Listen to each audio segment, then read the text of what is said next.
आज के सेक्शन में हम पढ़ेंगे एमएस एक्सेस में फील्ड प्रॉपर्टीज क्या होता है। Field properties, the field properties of a field describe the features and behaviour of data added to that field.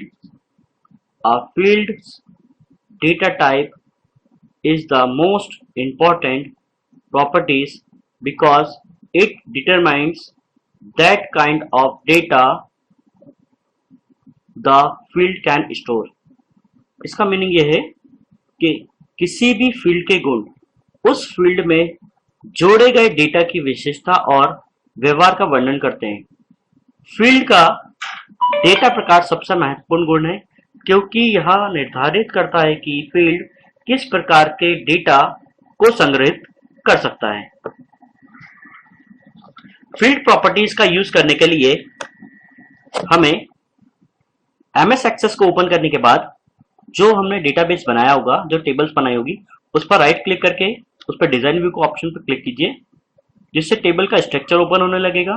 Table के स्ट्रक्चर्स में आपको टेबल्स में डिफाइन की गई फील्ड्स और उसके डेटा टाइप दिख रहे होंगे और जस्ट नीचे देखिए उसके बॉटम साइड पर कुछ प्रॉपर्टीज आ रही होंगी जिसे फील्ड प्रॉपर्टीज कहा जाता है। तो उसमें कुछ फील्ड प्रॉपर्टीज दी हुई हैं जैसा कि आपको इस विंडो में दिखाई दे रहा होगा। These properties determine that can and can't be entered in the different field of a database table. Some of the setting are enables.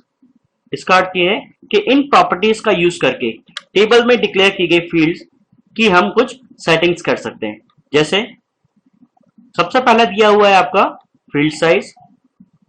Field size का यूज करके हम in the field size box for text field enter the maximum number of character that can be entered in the field.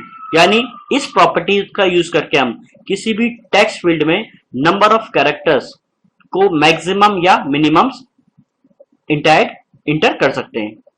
Second है format. Click the drop down list and choose the format in which text number and date are times are displayed.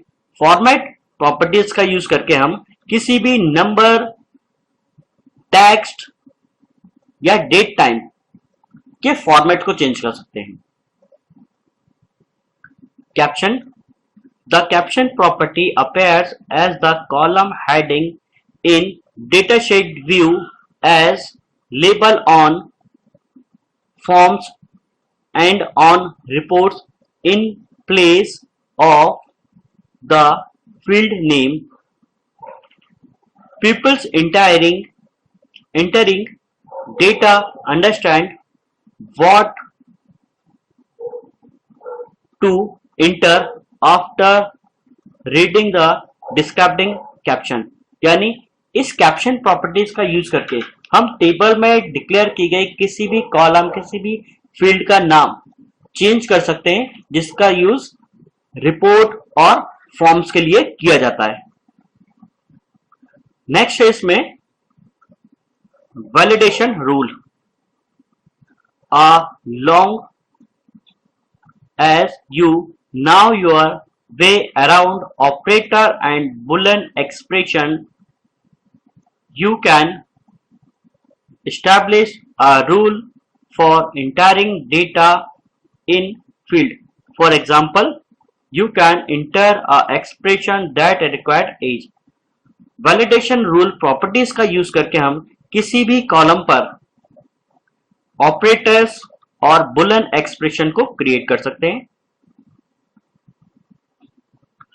Next इसमें दिया हुआ है default value. Default values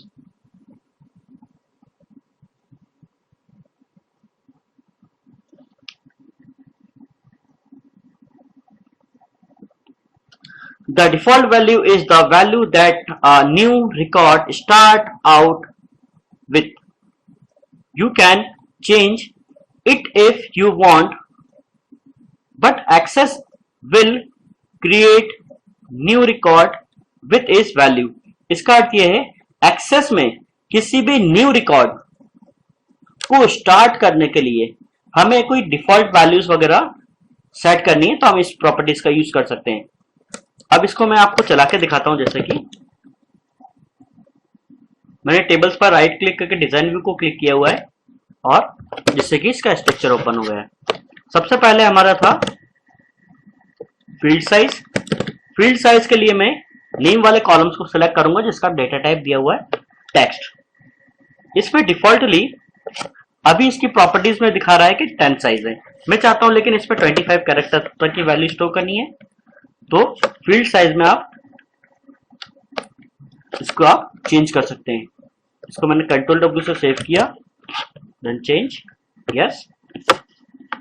अब मैं इसको आपको value inter करके दिखाता हूं।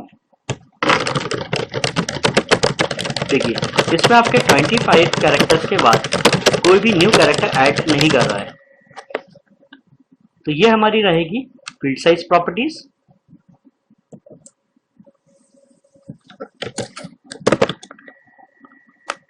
नेक्स्ट हमारी फॉर्मेट। जैसा कि आप देख रहे होंगे कि मैंने यहाँ पर एक सैलरी नाम का कॉलम लिया है जिसका डेटा टाइप हमने सिलेक्ट किया था करेंसी, लेकिन आप चाहें तो इसमें डेटा टाइप जो आपने करेंसी सिलेक्ट किया है तो इसका फॉर्मेट भी हम चेंज कर सकते हैं। तो यहाँ पर प्रॉपर्टीज में एक मिलेगा आपको फॉर्मेट में, करेंसी अभी डिफॉल्टली आ रहा है जो कि आपने सेलेक्ट किया हुआ है, लेकिन आप यहाँ से इसे चेंज कर सकते हैं। इनका करेंसी में आना चाहिए यूरोज, मुझे यूरोज में वैल्यू चाहिए, तो इसे यूरोज सेलेक्ट किया, देन उसको सिलेक्ट, यस। तो आप देख सकते हैं कि जो मैंने सैलरी नाम का कॉलम था उसमें करेंसी में यूरोज डिस्प्ले कर रखा है। तो ये हमारा हो गया फॉर्मेट प्रॉपर्टीज। कैप्शन का यूज हमने सीखा था कि इसका यूज होता है हेडिंग्स के लिए।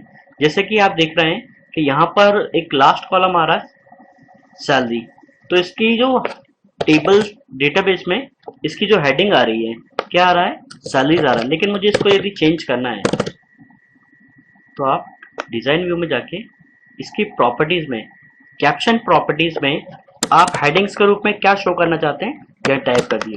जैसे कि मैंने इनकम चाहिए, मुझे डेटा टेबल के स्ट्रक्चर में इस फील्ड का नाम सैलरी ही लगेगा, लेकिन इसके डेटाबेस में यदि आप व्यू करेंगे तो उसमें आपको इनकम शो होगा, जैसे कि आप देख सकते हैं। नेक्स्ट है इसमें वैलिडेशन रूल। इस टेबल को ओपन करते हैं, देखिए यहां पर एक कॉलम है एज, जिसमें कि एज एंटर करने की कोई लिमिटेशन नहीं है, लेकिन ये गलत है। इस पर बाउंडेशन करने के लिए कि मैं चाहता हूं एक लिमिटेड एज ही एंटर होना चाहिए, तो मैंने इसके लिए एज को सिलेक्ट किया। यहां से वैलिडेशन रूल में एक एक्सप्रेशन, एक कमांड दी हुई है। सबसे पहले आपको एज को सिलेक्ट करना होगा, उसके बाद वैलिडेशन रूल्स में जाकर मैंने एज वही आनी चाहिए जो बड़ी हो, ग्रेटर देन और इक्वल 18, यानी जो कॉलम मैंने सिलेक्ट किया है उसमें मुझे एज बड़ी हो या बराबर हो 18 से, एंड यानी कि और कम होनी चाहिए 80 से, सिर्फ यही स्टोर करानी है। तो मैं सेव करता हूं, बोला यस यस। अब आप देख सकते हैं कि जैसे कि मैंने यहाँ पर एक नाम रखा हुआ है मोहन, इसकी अभी एज इसकी 26 दी हुई है, लेकिन मैं इसकी एज 82 करना चाहता हूँ। तो आप देख सकते हैं कि इसमें 80 से ऊपर वैल्यूज नहीं ले रहा है, एरर दे रहा है। 1 और more values are possibilities by the validation rule, मतलब कि इसमें मैंने एक रूल्स दे रखा है कि इसमें आपकी 18 से 80 के बीच में आएगी।